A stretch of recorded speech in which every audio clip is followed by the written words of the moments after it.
Hello, hello, hello, and welcome to the Alert Factor. I am Nancy Alert, and I'm the alert in the Alert Factor.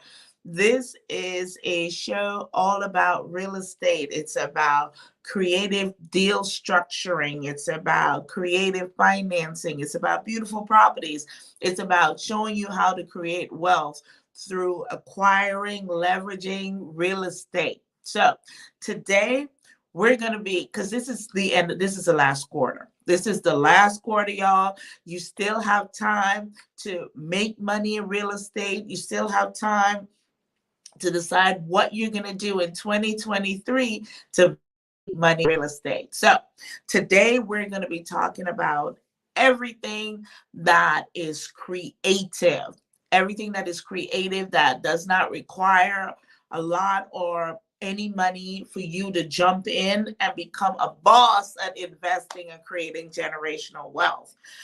So again, I'm Nancy Alert. This is the Alert Factor. You're watching this or listening to us. Thank you very much. You're watching it on our TV.network or on Roku or on Amazon Fire, Android TV, Apple TV. Thank you very much for tuning in.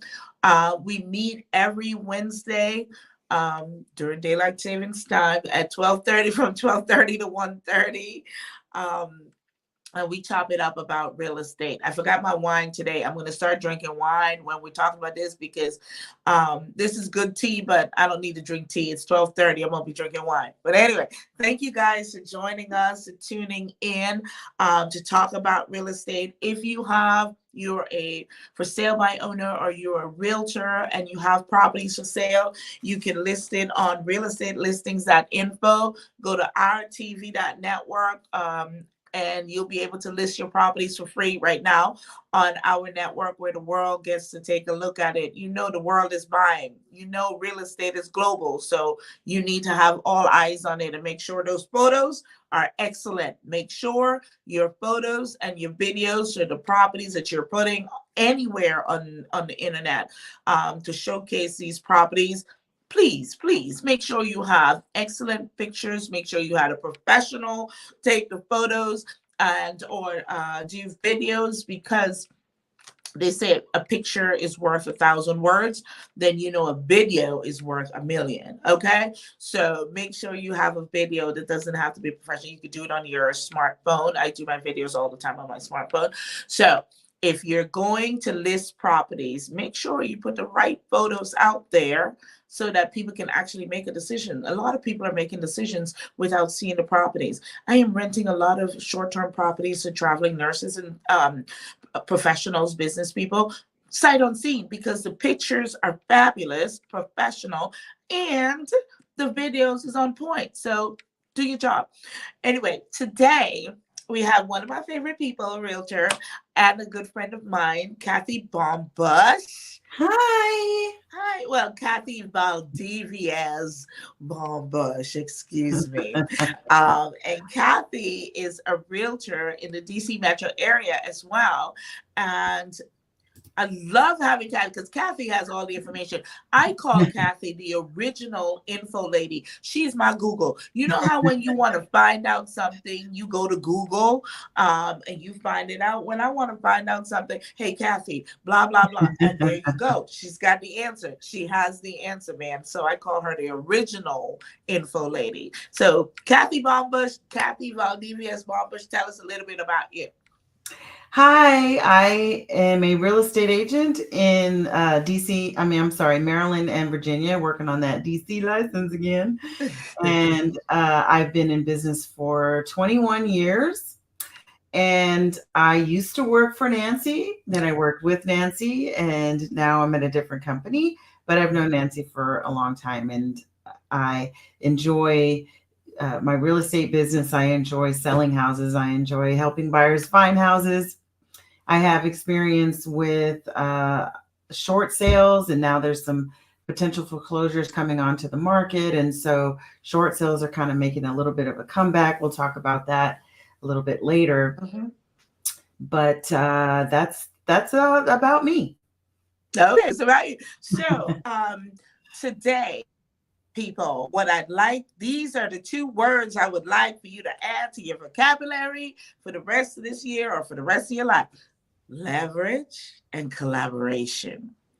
Leverage and collaboration, because you can get to the next side. You can create wealth if you leverage other people's money or leverage whatever real estate or asset you already have. See the word leverage, right?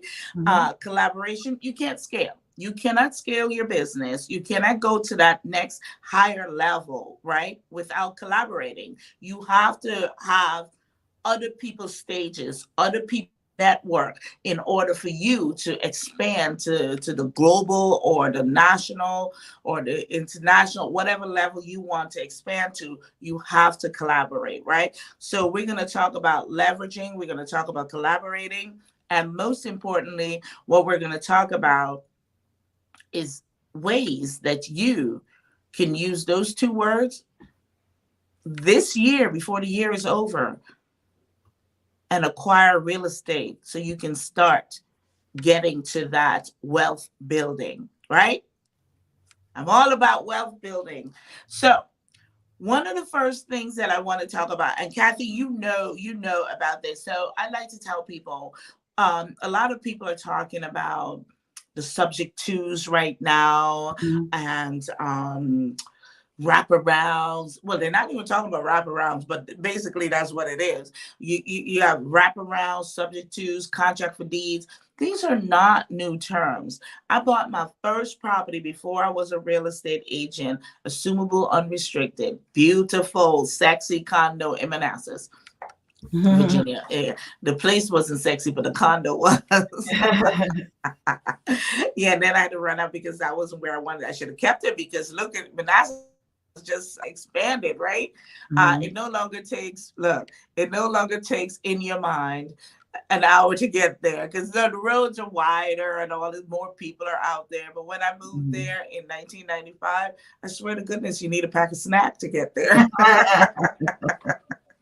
But the point what I was trying to make was, I bought that property assumable, unrestricted. I didn't put any money down. I just assumed the loan, took it over, and kept it moving. The second property I purchased when I was married, my ex-husband and I, it was contract for deed. And we're going to get deep dive into what contract for deed is, because people, get your pen, get your paper, because this is what's going to get you to start creating wealth. And if you pay attention, you can start right now, because we know it's out there. Because Kathy, you sent me a bunch of listings yesterday that can be for contracts for deed, right? And when we say contract for deed, we're talking about you actually taking over. It's what they call subject to. It's subject to the loan, right? We just called it contract for deed back then. People are calling it subject twos right now, and that means it's subject to the existing loan, right? And So the only say that again. Explain a little bit more about what that means. The subject to the existing loan, right? So when we say it's subject to the existing loan, it means that you do not have to go get qualified, right? You don't have to go to a lender, give them blood, so that you can qualify to purchase this property.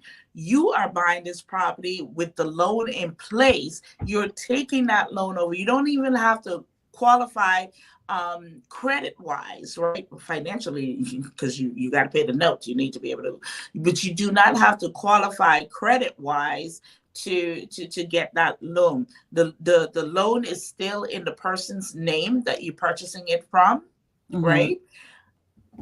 But you get all the tax benefits. You're living in the house and you get the tax benefits. Now, people are doing subject twos with all kinds of existing financing. I am going to say this to you. You can do whatever you want to do. Just contact your attorney. But what I'm saying to you is, I like to deal with absolutes and guarantees and things like that. And who doesn't?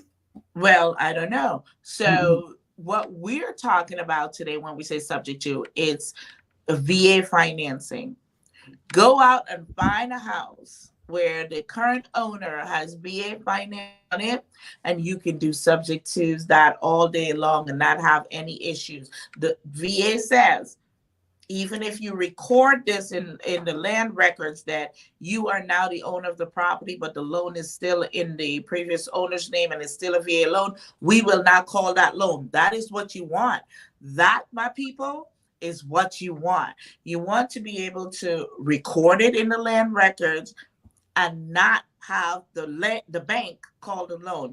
If there's any other financing like FHA, conventional, and VHDA, a NACA loan, any of those things, if you record the transaction in the land records, the bank will call the loan, which means that you have to pay it off, you have to refinance, which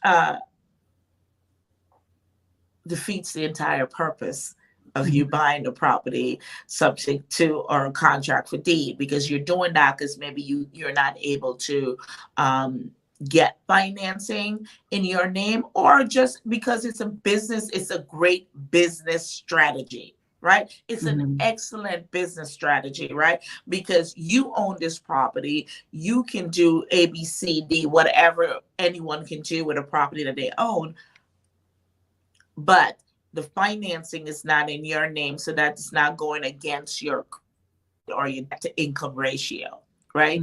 Because the financing is not in your name. So I would say if you want to do a subject to a contract for deed, make sure that the financing that's in place, it's a VA financing, a VA loan, because that is the safest way. You can do others, speak to your real estate attorney, but what I'm speaking on today is VA financing only. That's what I'm speaking on today, because I know for a fact, because I did that. The second home I purchased was contract for deed, which is a subject to, and it was a VA financing. And just so you know, we bought that property, my ex-husband and I, in, I believe it was 1999. And it was a beautiful townhouse in Annandale, Virginia. And when Leah put it on the market, that was the previous owner, she put it on the market, and for some reason she couldn't sell it. And you know, they're gorgeous properties on the market for whatever reason. They don't sell. Whatever the reason is, I don't know, they don't sell. It's usually priced. So it could have been pricing at the time. It could have been the marketing. It could have been many things, because it was an absolute, I loved that townhouse. It was 3 levels, fully finished basement. It had 2 fireplaces, 1 wood, 1 gas. It was back into the woods. It had huge, I mean, I loved it, right? I loved it. And I approached her. I said, this is what I'd like to do. She's like, no, I'm not going to do that. I'm trying to sell my house, retire to Florida. You know, I want some money and blah, blah, blah. And like, I think 2 or 3 months later, she called me and she said, hey, do you still want to do that contract for deed thing you were talking about? I was like, yeah. And so we did it. We went to the title company. We did the contract. We went to oh, by the way, I did get, because I was a realtor at the time, I did get paid a commission. I got paid a commission. We took over her loan, which was $178,000.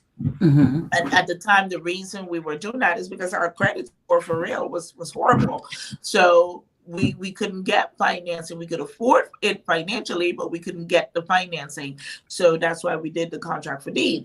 So we did all the paperwork at the title company, did the contract, and we took over the townhouse in Annandale, Bird's Nest Pass, for $178,000. And I'm like, yes. And in our agreement, it says we had to refinance it and get the loan out of her name in 2 years. 2 years. So what was the market value of the property at the time?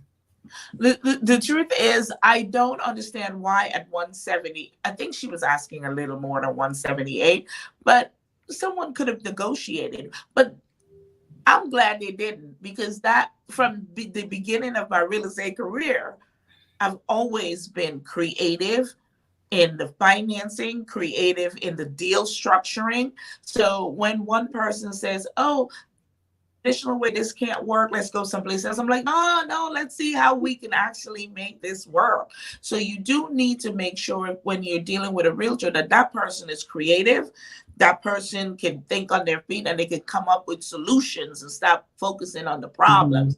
Bring me the solutions. So she might have been asking a little more than 178 at the time, or 178. I can't remember, but what I do remember is 178 is the loan amount we took over, and we were very happy. And in 2 years, we still wasn't able to refinance at that time.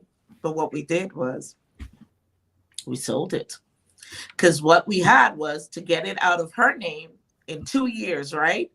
We had 2 years to get it out of her name. She didn't realize that meant we could have sold it. She thought if we didn't refinance it into her name, she gets it back. So she was all happy when she saw the market was changing and we didn't refinance it. But what we did was we went and we sold it for $450. People, do the math. We bought it for $178. We didn't put any money down, and I got my real estate commission for selling it to myself. We paid the monthly payments, the mortgage for 2 years, and then we refined. And then in 2 years, we sold it for $450. That's it. We sold it for $450, and because we were married, we didn't have to pay taxes on any of the money we made. Because remember, if you're married and you own a home together, every 2 years you can sell your personal property, and if you made $500,000. No taxes. If you made $550,000, then you pay taxes on the $50,000. If you're single, $250,000 free money every 2 years. You can sell your property, your personal property, and make that money and not have to pay taxes on it. So let me ask you a question. So what you're saying is you bought this property and you basically just took over the payments, right? That's basically what happened. So what was the difference between what you took, the payments that you took over, the loan value, and the market value of the property? Because why would anybody sell their house? Like, for example, what if a house is worth, like the market value of their house is worth $500,000? And they've been in the house for a long time, and they have a VA loan on it, and it's assumable, and the person can assume what's left on the mortgage, which is $250,000, let's say. So where does the other $250,000 come from? So in that instance, great question, right? In that instance, so in our instance, the property was worth what the balance was at the time. And this is what you have to remember about real estate. It's cyclical, meaning every 8 to 10 years, the market is going to change. It's going up or it's going down, right? You got to pay attention. So in 1999 or whenever we bought that, I think it was 98, 99. That's what that property was worth, what she owed on it. It wasn't worth any more. So she didn't get any money, right? We just took that over. Now, fast forward to 2022 now, some of the properties we were looking at yesterday, let's say there's a $500,000 loan balance, but they're asking $700,000, right? There's a $200,000 difference. So you can, again, creatively, you're assuming the $500,000, and you can figure out what you're going to do about the $200,000. Either you're going to now have the seller hold a note where you're paying the seller the difference between your down payment and that $200,000, or you're able to get financing for the $200,000. You can do many different things, or you negotiate also not paying $700,000 for it, but maybe paying $600,000, and then you still have that $100,000 that you have to get to the seller, which you can creatively work, right? Yeah. So like a second mortgage, right? Because even in that instance, it can be, if the property is truly worth $700,000, right? You can have the seller do, you can do a HELOC, a home equity line of credit, pull that out, and that's what you give to the owner from that property, because the balance is 500. But if it's worth 700, you can get 100,000 out and pay them that 100,000. So the property, again, you're leveraging the property you're buying to make your down payment on the property. Mhm. So it's all about making sure that who you're dealing with in the transaction has the know-how and have the ability to think creatively out the box, come up with ways where you can structure deals where there's a win-win. People always say win-win, but I truly go for a win-win. It's when the seller maybe transfer and have to go someplace else, and they can't sell the property and they need to be done with the property. So it's a win if I'm able to say, okay, this person is going to buy it. They're going to assume the 500,000, but let's work out how you're going to get this 150 or $200,000. It can be, if it's an investor, it can be in every 30 days or 60 days, I give you X amount or whatever. There's all kinds of ways to get that done. Mhm. More than people would think. A lot of people think that you have to do straight. You got to get the financing from the bank and done. No, creative. You want to get a creative? Contact me. Call me. I'm Creative Nancy. Especially now, because the thing that we have going on right now is that interest rates are they're over 7% at this point. And that really makes a big difference in payment. We started out at the beginning of the year with interest rates around 3%. And we're ending the year, they've more than doubled. And so with that, like the payment on a house at 3%, sometimes people's payment then were increased, like what they can afford, in other words, what they qualify for. It increased from I'm sorry, but the loan payment on a house with the 3% interest rate, for example, might be $2,100, and now that same loan amount is going to cost close to $3,000 at this point. So $8,000 to $1,000 difference, of course, that knocks a lot of people out of the running. Yeah. So if you can find things like seller financing or buying a property where you're assuming the loan or part of the loan, the total amount, is a really good idea, because you're not necessarily completely out of the market if that's the case. And yeah, you're not out of the market. And I'm glad you brought that up about the interest rates, because we're going to show you how you can do this creatively, even with the high interest rate. We're going to take a quick commercial break and we'll be right back, and we'll talk about interest rates and how you can still buy a property while the interest rates are high. All right. Today we're taking a little vacation on the west end of St. Croix, visiting a seaside restaurant called the Beachside Cafe here at Sandcastles on the Beach. The atmosphere is just wonderful. You just feel very welcome when you're here. Hi!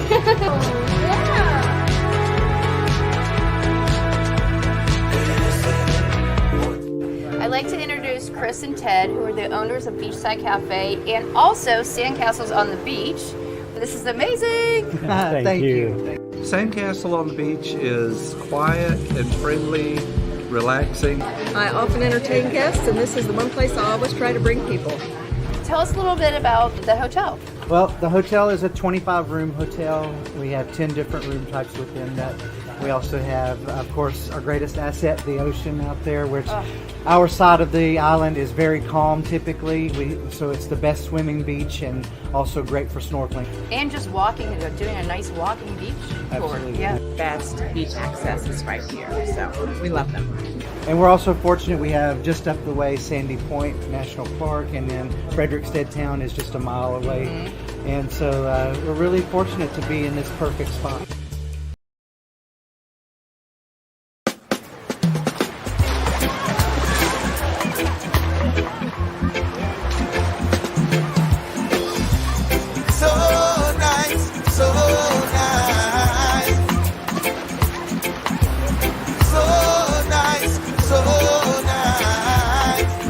Virgin Islands nights.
ladies and gentlemen. My name is Dr. Sam. We live in a world filled with so much information. We live in times where information, knowledge is in so much abundance. We have so many choices to make. We have so many decisions to make. We have so many options that are available to us. And sometimes this abundance and overflow of knowledge, of options, of choices has given rise to some form of anxiety. It has given rise to some form of feeling the pressure and the demand to be a certain type of person. It has given rise to what some of us could purely understand as mental illness. It has given rise or compromised our mental health. We have learned to live with so many voices, with so much information, so much knowledge, that we never really know what it is that we need to focus on. We've created a world where we struggle to silence the voices that no longer serve us. We struggle to reject the information that doesn't serve us.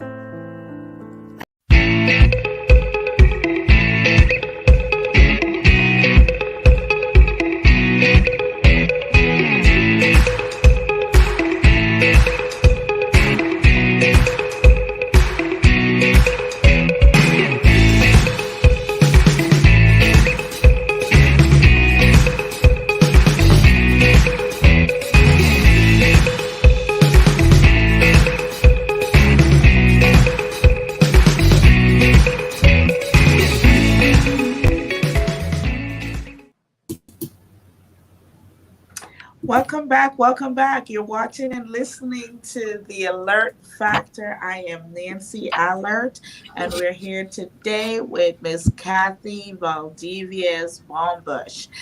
And we're talking about everything creative financing, creative deal making, how to start your real estate investing and creating wealth through acquiring real estate.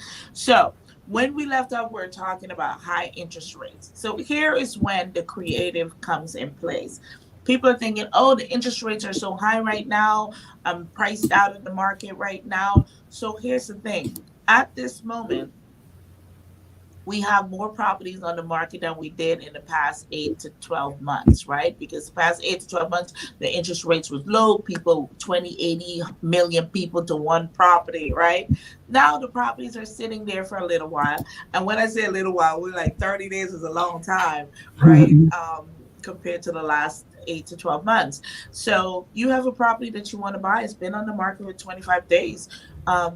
Ask for some closing costs, but you're not using it for closing costs. What you're using it to do is buy down your interest rate for the first 2 years. Because keep in mind, people, the interest rate is high now, but I can guarantee you almost that in 2 years, it is not going up, it's going down, right? So you buy down your interest rate for the first 2 years, your payments are lower, and then you refinance in 2 years to a lower interest rate, and you're good. You're in the property that you want, and no harm, no foul. Remember what we're doing.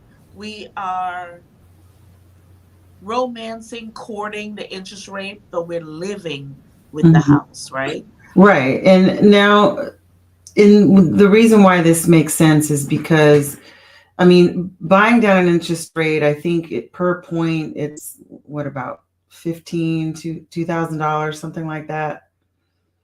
Like 1 point is so, like, if you're buying down 2 points, I think there's a limit of how many points you can buy, and I think it's what, 2 you can. Yeah, but keep in mind the interest rates are like 6 something right now, right? So if you buy they're down over 7 1.5, actually. So say that again.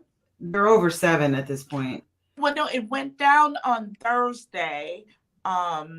Last week. They're still hovering around. They're still hovering around that mark. So, and the reason why I was saying this makes sense is because, you'll hear, and I see this where agents are saying, oh, well, rates were 7% back in 1998, 99. Well, no, it was That's 18. That's great because what's that? It was 18% in 1980. No, in 99, 98, Oh, 99. 10%, girl. It was 10%. So when So I I bought don't my even house know in why 98, you're when I complaining. bought my house in 98, it was 7%. Mm. And my point is that, when I bought my house was $200,000. Now my house is worth a great deal more than that. So it's a little bit of a, it's easy to say, yeah, okay, interest rates have been high before, and they have, but it's a totally different market, and house And prices pricing. are a lot higher. So affordability is an issue now more than it ever was, because not only that, but we have inflation on top of that, which is driving up the prices, as well as the demand. And the demand is there because not very many, we have half the houses on the market than we did 5-10 years ago, and people have not been putting their houses on the market because, and that now when interest rates have been increased, it's because they're harder to sell, and how the market is sort of readjusting right now. So that's why it's really important, like you said, to make things creative where you can find affordability in different ways than just a normal loan process. And Right. so you can buy down the loan by a couple of points, and then when you do come to refinance in a couple of years, like you said, in 2 years, you've also paid down your principal balance quite a For bit 2 in the years. last 2 Yeah. years. And typically, I don't know, it's 20%, something like that. I mean, $20,000, let's say $30,000 that you've already paid down by just making your regular monthly payments. Right. So then the amount that you're refinancing, if you It's don't less. take cash out, is going to be less. So Right. not only you're refinancing at a lower interest rate, but you're also refinancing a smaller amount of money. And so your payment's going to be decreased by that much more. It's about being creative, and this is why when I say to people, I always say it's always people, when it's a good time to buy or sell, Nancy, it's always a good time to buy or sell. Mhm. It's just different moving parts. It's just Mhm. you're going to structure the deal differently, Mhm. right? And everybody's still going to win-win, because if you buy down your interest rate, or if you get an ARM, right? Get a 5-year ARM or a 3-year ARM, the interest rate is going to be lower, and you could refinance it in 3 years or 5 years or any time Mhm. between that if the interest rates go down. So because the interest rate is 6.875% or 6.75%, it doesn't mean that you can't buy a property. Just get some closing costs from the seller, buy down the interest rate, or get an ARM, an adjustable rate mortgage, Mhm. and you'll be able to get in and refinance later on. And that's how you do it. That's how you're leveraging their money. They're giving you the money to buy down the rate so you can buy their property. They win because they get to sell their property at the Mhm. price they're asking, right? Because you're paying them what they're Mhm. asking, and they're giving you some money to buy Mhm. down the interest rate. So they win by selling the property for their asking price. You win by getting a lower monthly payment. Mhm. It's a win-win situation for everyone. So that's how you can still buy a home right now and still be good, even though the interest rates are close to 7, high 6s. Buy down the interest rates. If your agent is not talking to you about this, go find somebody else. I'm just saying, you have to make sure your agent is in any real estate market, because in the fast real estate market, you have to make sure you have an agent that can think on their feet and help you compete with 20 other people and get the contract, right? Mhm. What can I do? What can I put in that contract? What can we say to this seller to let them choose ours over the 19 other offers? In a fast market, you need that agent. In a slow market, you need an agent that's going to come up with ways, right? For Mhm. you to be able to still get that property, and be able to afford it monthly. And if you're an investor, you need to get an investor friendly and investor savvy realtor, because not all realtors can work with investors, because with investors it's all about the numbers. It's not warm and fuzzy. Oh, I'm gonna die if I don't get this house. This is the only house that's gonna be good for me and my family. Stop it. You know, when you're dealing with an investor, it's like, Nancy, how much am I gonna make? Am I gonna make it now? Am I going to make the money later, or am I going to make it now and later, right? So you need to be able, what is going to be their net operating income? What's going to be the return on their money, the ROI? You have to be able to tell the people that, show them how to calculate the cap rates and all of that. So you can't just say, oh, I have a realtor. You have to have a realtor that understands the numbers for investments, right? And that's what, and for commercial. And then you have residential realtors, and you have some realtors that can do both. Because I've always been never a residential or a commercial realtor. I've just been a real estate agent that gets the job done. And that's what you want, right?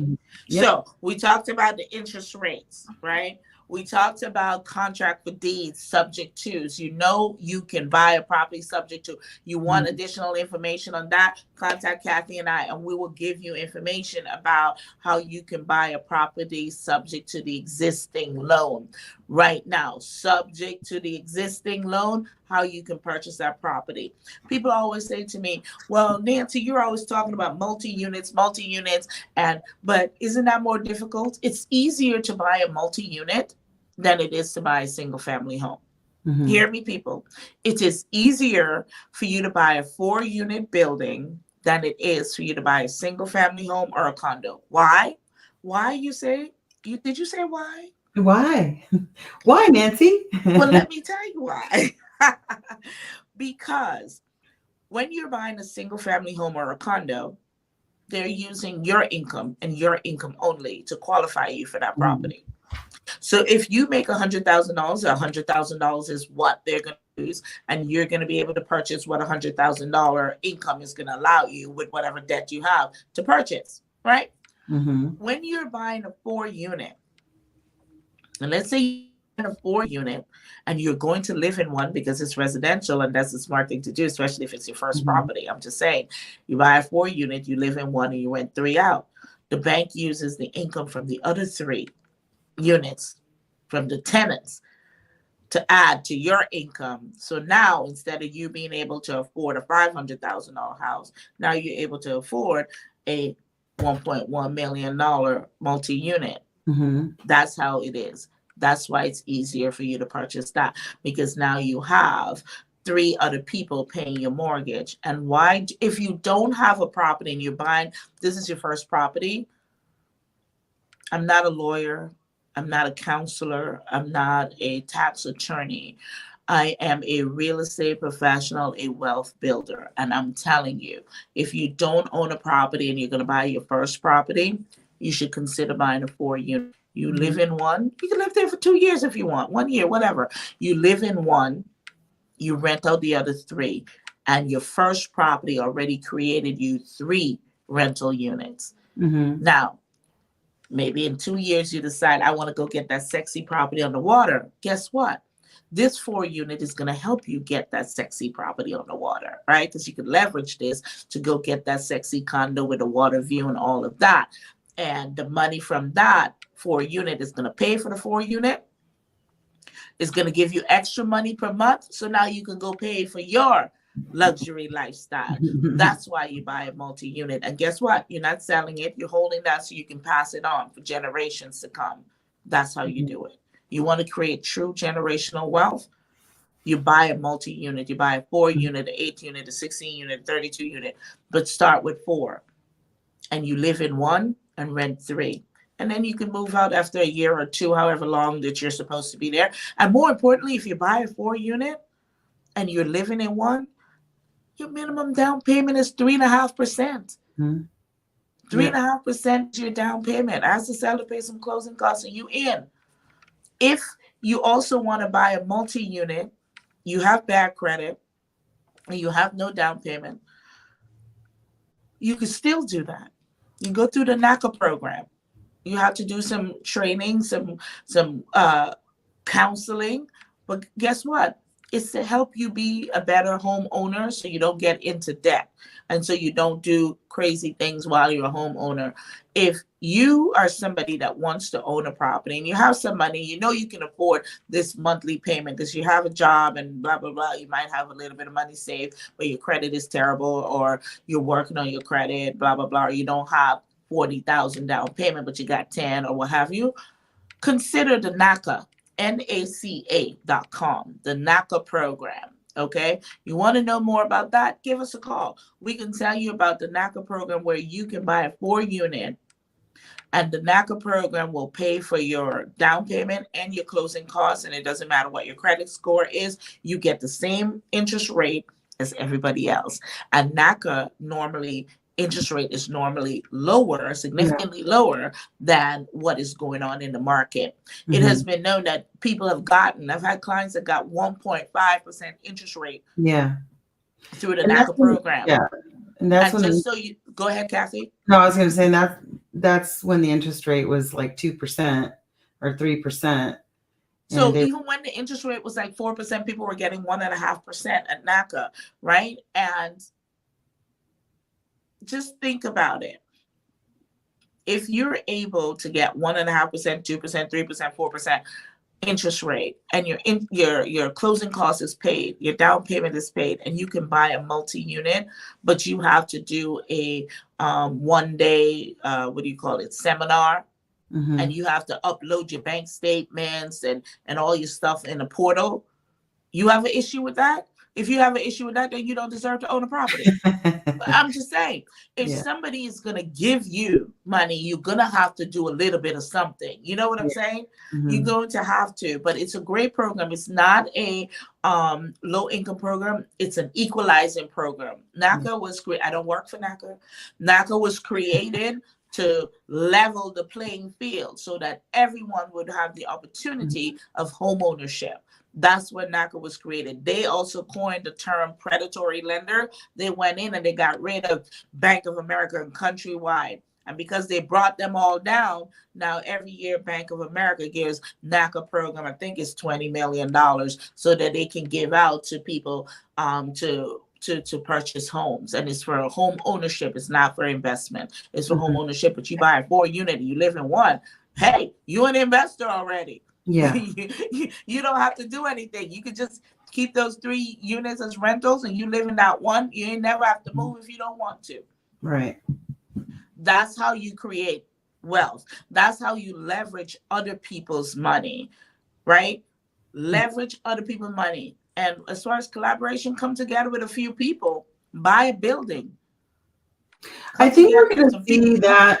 I think we are going to see that more and more. I think that especially the generation that is buying a house these days with the gig economy and people not going into traditional jobs anymore, I think that we are going to start to see some collaboration with unrelated people buying, both single family homes and multi-family homes, and so that they can build their wealth together.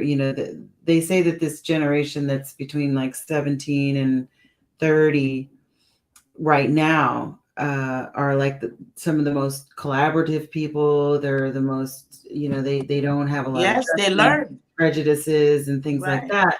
And so I think we're going to see a lot of these kids, I want to call them kids, they're going to go into homeownership and they're going to realize that they can do this together as a team. And then as they build their wealth, then they can kind of break off and separate and whatever. But I think this is something that we should keep our eye on, because I think we're going to find like co-housing things. And it's sort of like it's sort of like the shared office space, right? Mm-hmm. When you're talking about how can I get into real estate and make money, buy a building and create a shared office space. Because guess what? We were moving in that direction, but COVID hastened? Is that what it is? Hastened?